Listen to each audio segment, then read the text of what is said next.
Now we're no strangers to book to movie adaptations, and we have Luckiest Girl Alive. It's actually adapted from the 2015 hit bestseller with a screenplay by Jessica Null herself, starring Mila Kunis. Mila Kunis is actually playing Annie Fanelli in this.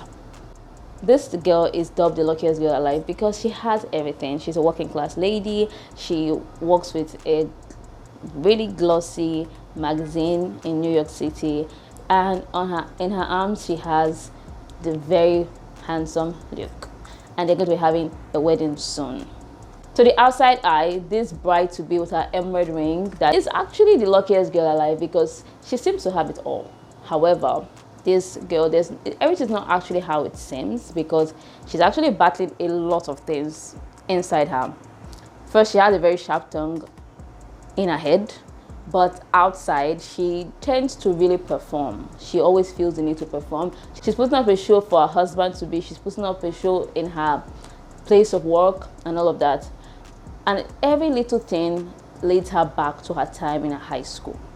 There was an ugly incident that happened in the halls of Brentley High School, and she can't seem to shake it off or forget because it's actually a very ugly incident and it was really bad. So it's not so she's traumatized, and she has not really faced this truth or this ugly truth yet. So she's just really going through life, just existing, because she feels that okay, if she has a perfect life, people will take her more seriously. If she has a perfect life, people will not look down on her anymore. So that's basically what she's doing, just performing. But a documentary is around the corner, and people are not yet over the incident that happened in this high school, this really prestigious high school. So people want to still talk about what happened, and this man is carrying out the documentary, and he wants her to talk to him about what happened in that school. So she has to face the ugly truth now. For all of us who are fans of books, we all know that books are always better. For me, I really wanted this movie to do better than a book, because this book actually almost put me in a reading slump. Yeah, when I saw that the movie was coming out to Netflix, I was curious and I decided to read the book first before the movie comes out. And at a point, it was dragging on a bit too long for me. I don't know why. Maybe it was just my mood then, but it was dragging a bit for me. But at a point, I was able to sit up and really enjoy the entire story. That was almost at the end or at the middle. I can't remember anymore. So at the point, I was able to sit up and say, "Oh my God, is this really happening?" But for the movie, I felt like it really left me worrying about people that have not read the book. That okay, would they have the full experience? I understand that the person who wrote this book, this screenplay herself, was Jessica Null, so she understood what she was doing. But there were a lot of tweaks that were undeniably obvious. Number one tweak would be there was really no background story for Annie. Annie is an interesting character.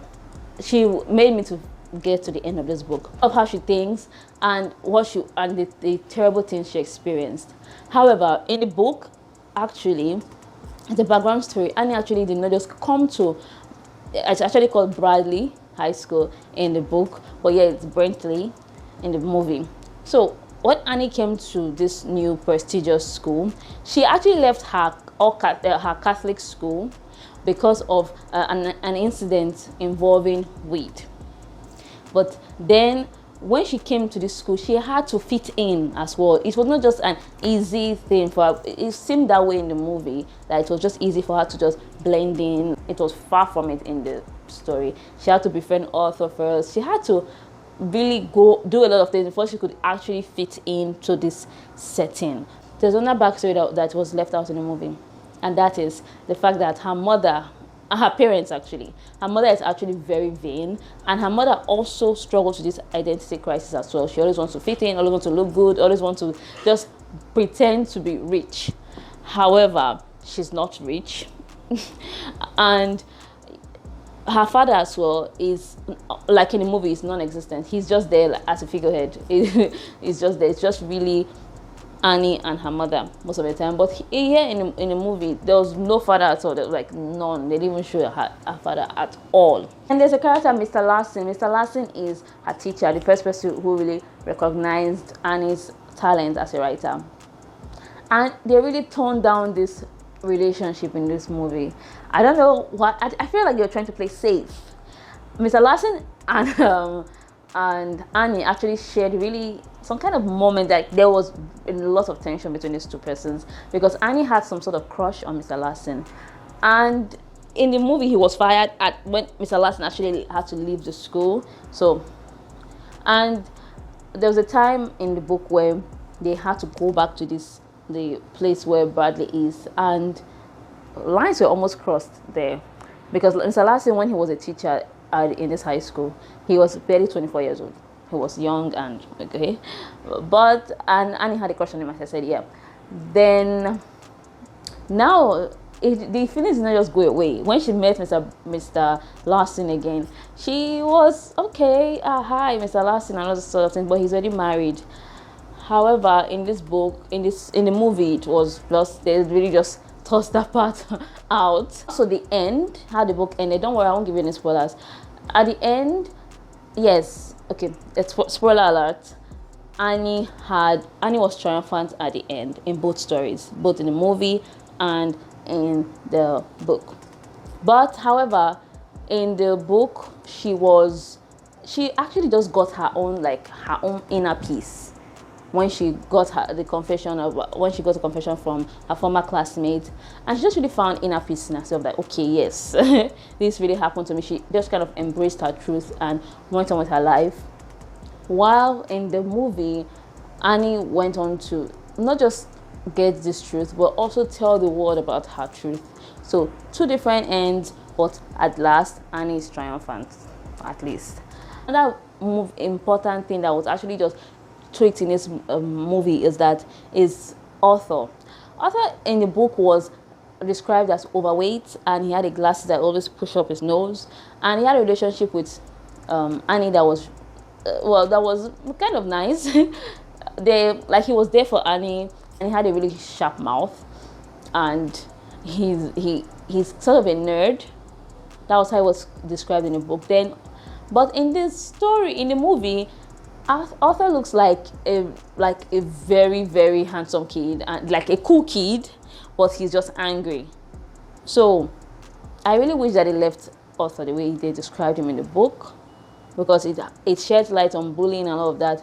But I don't know why they also did that, like they tweaked that part of the story. Also, Ben is another kid that was bullied in this school, and he was not actually a character in the book until the part where there was the incident happened in the school where he came.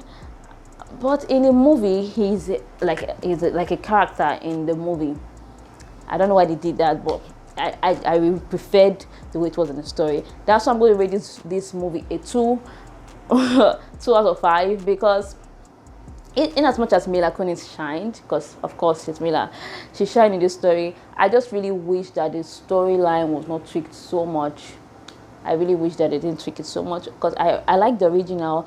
I preferred it. I won't say I prefer the original story in the book, but Jessica No wrote the screenplay, so she knows why she did that. So yeah, but I'll always pick the book over the movie anytime. So have you seen this movie? If you have seen this movie, please let me know what you think or what you thought. And yes, do not forget to like, share, and subscribe to this channel. Look forward to more book to movie reviews and also more book reviews. Okay, bye.